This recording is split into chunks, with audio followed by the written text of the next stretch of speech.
Hello, ladies and gentlemen, I am Crosses, and as some of you may know, me and my good friend TJ Squirman are big Pokemon fans. In fact, we have a few soul links on our channels going through Pokemon Fire Red and Leaf Green and Pokemon Black and White, so if you haven't seen that series, feel free to check it out. They will be in the description. Anyway, shameless self-plugging aside, Pokemon Generation 4 remakes were announced earlier this year and are releasing in just a couple of months from when I am making this video. With that, a wave of nostalgia has been brought over me. Generation 4 of Pokemon, which was Pokemon Diamond, Pearl, and Platinum, were by far my favorite Pokemon games, actually my favorite games in general when I was younger. As a matter of fact, Pokemon Platinum was the first game I ever pre-ordered. I even had the Giratina figure to prove it.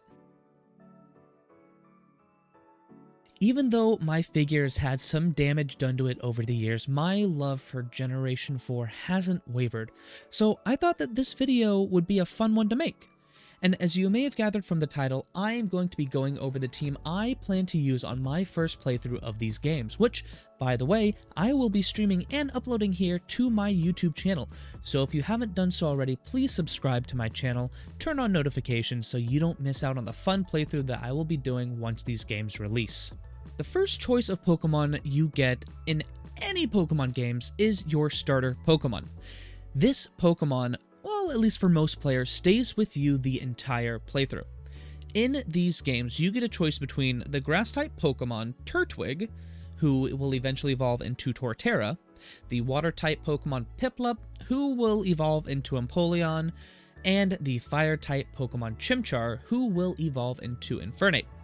My starter for this game will be the Chimp Pokemon Chimchar. Chimchar was the Pokemon I chose when I first played through Sinnoh over a decade ago. I only found this out recently, but in the original games, Diamond and Pearl, Chimchar was one of 2 fire types available to the player in all of the game.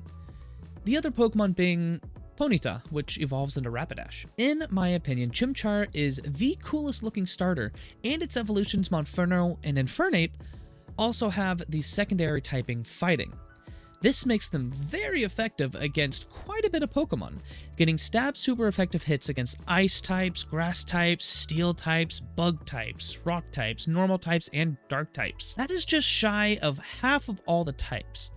Yes, that means he is super effective against both Torterra and Empoleon, so fighting the rival later on will be made much easier by their secondary typing. It gets moves such as Close Combat and Flare Blitz when it fully evolves, and its base attack stat is 104, with a base speed of 108. Chimchar for me is a clear winner when it comes to starters.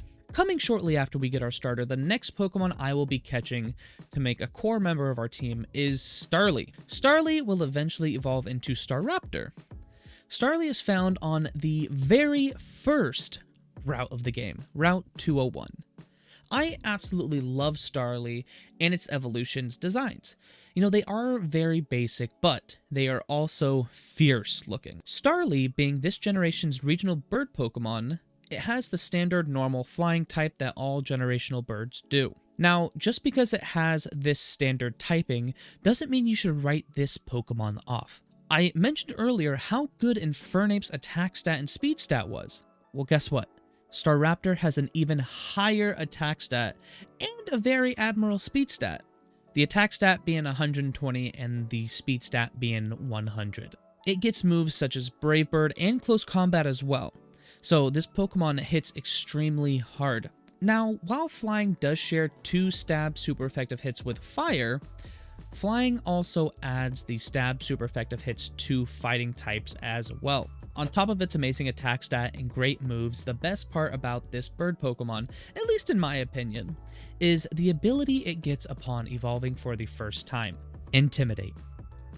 Intimidate is such an amazing ability utilized heavily in the competitive Pokemon scene, as upon the start of the battle or upon switching in, it lowers the enemy's attack stat by 1 stage, thus basically shutting down most Pokemon who like to use their attack stats to do damage.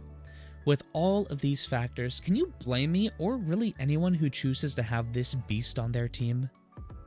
According to the official Pokemon page, the next Pokemon I will be able to obtain after about 2 hours of gameplay. I will be using the mythical Pokemon Manaphy. Now, Manaphy will be in event distribution for the first couple of months, actually up until about February 21st, to be precise. So I'll remind you when the games come out to go pick up your Manaphy. There are a couple of reasons I have decided to choose Manaphy for my third Pokemon. This one also has to do with nostalgia, believe it or not. I first got Manaphy back when I played Pokemon Diamond, and only after I beat Pokemon Ranger. That's right, you had to beat Pokemon Ranger to get a Manaphy egg back in the day. Now, did you know Manaphy has its own special egg design? This was the egg you could transfer from Pokemon Ranger into the Generation 4 games, and then hatch it into a Manaphy. In fact, I still have the original Manaphy from way back when. Manaphy was one of my favorite Pokemon back when I played Generation 4, due to the hoops you had to jump through to get it. However, this isn't the only reason why I decided to choose this Pokemon. Manaphy is just an amazing Pokemon overall, being a mythical Pokemon. Manaphy has 100 base stats across the board, but my favorite part of it, and the reason why I think it is super strong, is because of one single move that it gets: Tail Glow. Tail Glow is such a strong move that only 3 Pokemon in the entire series get it. Tail Glow drastically raises the Pokemon's special attack stat, meaning it gets an instant +3 to its special attack stat. That almost ensures it can sweep just about anything. You know what? Now that I think about it, it makes sense that only 3 Pokemon can learn this move. Team member number 4 is none other than Cynthia's ace Pokemon. Well, that's eventually what it'll be. That's right, number 4 is Gible. As most of you may know, Gible is the pseudo-legendary of this game, and will actually evolve into the Pokemon that gave so many of us troubles in the original game, Garchomp. Now, Gible and its evolutions may be pseudo-legendaries, but that isn't the only reason why I want them. As for most of the other Pokemon on my team, this one has a story to go along with it as well. This was back in Pokemon Diamond when I first played it in 2009. At this point in time, I'd already beaten the Elite Four, so I knew of Garchomp, but I didn't know where you could get this Pokemon. So there I was, traveling around Route 206, trying to find hidden items underneath this giant bridge, aka the cycling road. As I was going up and down the hidden area under the bridge, I suddenly entered this random cave, the Wayward Cave. Now, since the internet back then wasn't as widely used and knowledgeable as it is now, I didn't even know that this was in the game. I hadn't found such sites such as Cerebi and Bulbapedia back in the day, so I mainly used game facts. And, well, they can be helpful, sometimes they can't be helpful. Unbeknownst to me, this was the only area in the game you could find Gible or any of the Garchomp line, although in Platinum you could find Gible in Victory Road. To me, the mysteriousness and power of this Pokemon, plus how cool its design is, makes me want to use one on my first playthrough of Pokemon Brilliant Diamond and Shining Pearl. I mean, plus, have you seen Garchomp's base stats? 102 speed and 130 attack? Insane! Therefore, we will be making a stop by Wayward Cave when the time comes. We are nearing the end of my team, so can anyone guess what the 5th Pokemon will be? Here's a hint. It's my favorite Pokemon. Yep. That's right, you guessed it, Umbreon. Now, while Umbreon isn't a hard hitter by any means, it is really tanky. Now, Umbreon has been my favorite Pokemon for quite a while now. In fact, I have quite a few Umbreon items, multiple full art Umbreon Pokemon cards, an Umbreon plushie from the Pokemon Center in Japan, a drink coaster, chopstick rester, gacha toys, a little figurine. I got all of this from the Pokemon Center in Tokyo, Japan. Needless to say, I have quite a bit of Umbreon stuff. Now, my first encounter with Umbreon was back in Generation 2 during its debut games. At this time, I had no idea that Umbreon even existed. You know, I was still under the impression at the time that it could only evolve into Flareon, Jolteon, or Vaporeon using the stones. So I was quite surprised when I was playing one school night and it started evolving. And then Umbreon appeared, and it looked so cool. Now, we will first be able to get Eevee in Hearthome City, assuming we can still get Eevee in the same place as the originals. And if I need to change the Switch's clock to nighttime while I'm streaming to get Umbreon, You can bet I will do that. We are finally at the final Pokemon I plan to add to my team. Now, I had a real tough time figuring out what Pokemon I want to use. As I was writing the script for this video and looking through the Pokemon Diamond, Pearl, and Platinum Pokedex, I realized I needed something that rounded the team out well. I currently had super effective stab coverage for 15 of the 18 types. The 3 types I didn't have coverage for were Water, Flying, and Fairy. Going through the Pokedex, there are only a handful of Fairy types, most of which are dual types that I can already do super effective damage to.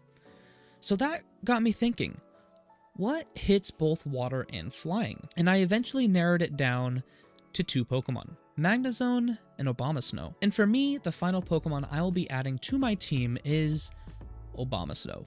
Sorry, Magnezone. Now, Magnezone would cover all 3 types. However, in order for Magnezone to learn one of its stronger moves, Thunderbolt, you would need to find and use a TM on it. Whereas Abomasnow learns both Blizzard and Wood Hammer by level up. And with Abomasnow's ability, Snow Warning, it would be able to land Blizzards with 100% accuracy. This gives me more damage to not only flying types, but Dragon, Ground, and Grass. And then with Wood Hammer, it would be hitting Water, Rock, Ground again for even more damage. Now, even though it does have a 4 times weakness to Fire, that's okay. As we mentioned earlier, Sinnoh doesn't have any fire types. Plus, this also rounds out the Fire, Water, Grass core that a lot of teams have. And Abomasnow is just a huge Yeti. How cool is that? To sum things up, my team when it's fully involved that I plan on using will consist of Infernape, Staraptor, Manaphy, Garchomp, Umbreon, and Abomasnow. So let me know in the comments down below what you guys think of the Pokemon I'm going to be using on my team. Also let me know what Pokemon you plan to use in Pokemon Brilliant Diamond and Shining Pearl, and what version you're going to be playing. Don't forget to like this video, subscribe to my channel so you don't miss out on any of the playthrough that I will be doing once these games release. So, if you have made it this far into the video, thank you so much for doing so, and I will see you all in the next video. Bye.